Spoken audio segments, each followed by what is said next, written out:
Kembali lagi di Tukang Tulen Channel. Untuk kesempatan kali ini saya tidak bertukang, saya berbagi pengalaman aja tentang peralatan.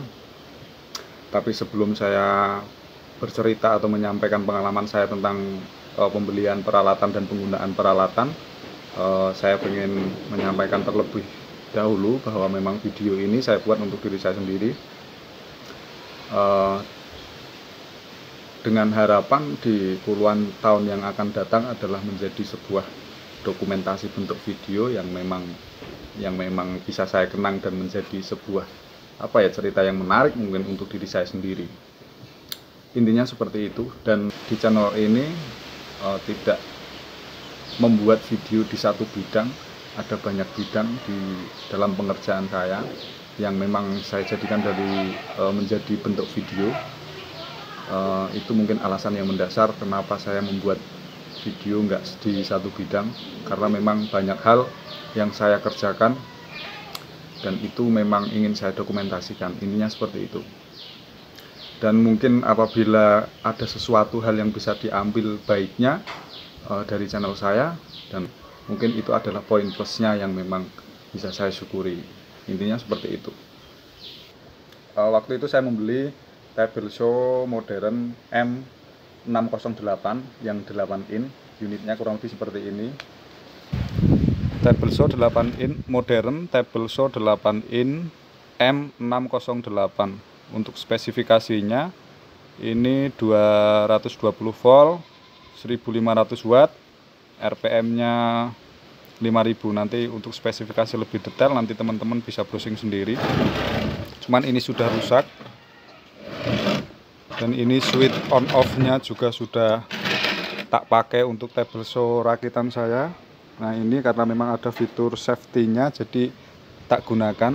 Tapi sebenarnya sayang juga, sebenarnya ini masih bisa digunakan untuk kerangka table router. Kalau jangka panjangnya saya sudah membeli table router. Rencananya seperti itu. Cuman karena kemarin saya tidak ada kepikiran seperti itu, dan berhubung di sini memang ada fitur safety-nya seperti itu, jadinya tak gunakan untuk table saw rakitan saya. Mungkin di lain kesempatan saya bisa jelaskan ataupun review tentang apa yang saya rakit. Oke, ngeblur. Dalam kesempatan kali ini ada 4 hal yang ingin saya sampaikan mengenai alat yang saya beli. Untuk yang pertama itu alasan saya kenapa membeli table saw. Untuk yang kedua adalah referensi yang membuat saya membeli unit tersebut.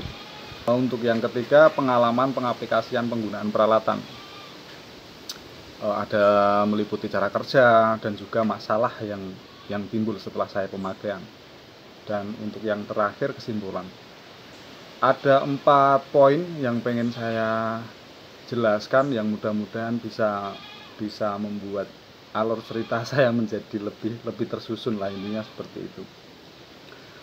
Ini sebenarnya pengalaman kurang lebih sekitar 2 tahun kemarin yang memang saya awal-awal merintis usaha produksi meubilir. Oke, kita memulai dari poin yang pertama untuk kenapa saya membeli table saw, karena memang dalam dunia produksi perkayuan atau meubilir itu adalah suatu alat yang memang sangat penting, karena pada intinya dalam pengerjaan kayu adalah pembelahan, pemotongan, pelurusan kayu dan lain sebagainya. Dan table saw adalah peralatan yang sangat pokok, meja gergaji itu. Dan karena memang waktu itu minimnya wawasan tentang peralatan dan spesifikasi masalah alat, itu akhirnya ya mungkin bisa saya garis bawahi bahwa saya memang salah pembelian peralatan. Waktu itu saya beli di harga 1,2 atau berapa ya, saya beli di toko teknik. Dan karena memang adanya dana ataupun uangnya ya kurang lebih seperti itu, ya wes tanpa pikir panjang saya beli das, tanpa memikirkan memang ini peralatan tepat enggak kalau untuk pengerjaan kayu-kayu keras yang memang saya produksi dengan bahan-bahan kayu-kayu itu, kayu-kayu lokal. Harapan saya tak kira memang iso tak nggo produksi dengan sempurna ataupun tanpa ada kendala, begitulah mikir saya waktu itu. Menginjak ke poin yang kedua, referensi dari mana kenapa saya memilih alat tersebut. Terus terang dalam belajar apapun, entah itu di musik, entah itu di pertukangan, entah itu di kuliner, entah itu di bisnis, ekonomi dan lain sebagainya, saya belajarnya dari YouTube. Karena memang minimnya relasi dan YouTube lah yang menjadi solusi saya untuk mengurangi atau meminimalis ketidakbisaan yang memang ada pada diri saya. Dan bukan berarti itu hal yang buruk, tidak. Itu hal yang sangat luar biasa. Bahkan saya sangat berterima kasih untuk senior-senior yang selalu sharing dengan ilmu-ilmunya, pengalaman-pengalamannya, dan itu memang menjadi sebuah catatan tersendiri buat saya pribadi untuk terus belajar, intinya seperti itu. Tapi yang menjadi permasalahan dan itu menjadi kesalahan untuk diri saya adalah di mana saya tidak mempelajari terlalu jauh alat yang memang saya mau beli. Jadinya ya kesalahan pembelian itu terjadi dan akibatnya fatal. Kurang lebih begitu. Sekarang menuju ke poin yang ketiga. Pengalaman ataupun penggunaan selama 5 bulan pemakaian dengan pengaplikasian yang menurut saya berat. Karena untuk pembelian kusen, pembelian kayu-kayu tebal tak paksa. Akhirnya saya pakai kurang lebih 6 bulan kan rusak, angkernya bodol. Dan itu yang menjadi masalah, di mana ketidakpahaman ataupun ketidaktahuan tentang spesifikasi alat, dan saya memaksa dan pengaplikasiannya juga tidak tepat, akhirnya rusak.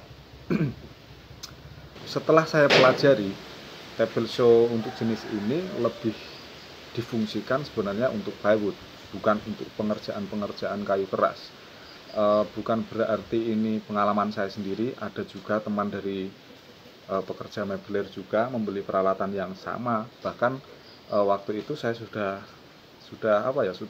bercerita bahwa punya saya rusak karena memang saya pakai untuk produksi seperti ini, saya paksa untuk ini itu dan lain sebagainya. Bagaimana saya menggunakan alat itu saya sampaikan sama teman saya, tapi dia tetap beli karena harapan dia waktu itu mikirnya untuk pembelian yang kecil-kecil gitulah. Karena memang secara fitur itu menarik, bisa naik turun, bisa pemotongan 45 derajat, bisa kemiringan, begitulah intinya. Fiturnya itu menarik. Dan akhirnya punya teman saya setelah kurang lebih 4 bulan pemakaian juga rusak. Padahal pengaplikasiannya juga cuman pembelahan kayu yang tipis-tipis, yang kurang dari 3 cm lah, kurang dari 2 cm, 1 cm, seperti itu.